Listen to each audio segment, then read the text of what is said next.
Jamaicans war with big stone and cutlass, but them man here fight for the US Army. Today we have an old veteran and we just are going to share the Jamaican vibes. Good afternoon, my brother. What is your name and how long were you in the US Army? I was in the U.S. Army for 4 years active duty, and I was a chef.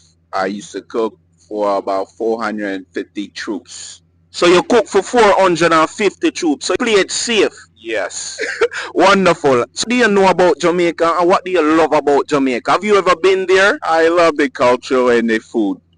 You love the culture and the food. My favorite dish is curry goat. Wonderful. You love the curry goat. Yeah. All right. So 100 U.S. Army man versus 100 Jamaican with machete and big stone. Who would win? Me!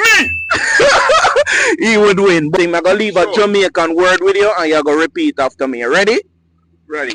Lift up from yourself. Live up from yourself. Would win. But big up yourself, my brother. Thank you Yes, so sir. much for your service. All right. And Right. 876 culture you. out in the streets. All right. Feel the culture. Be the culture. We're the culture. Big up yourself.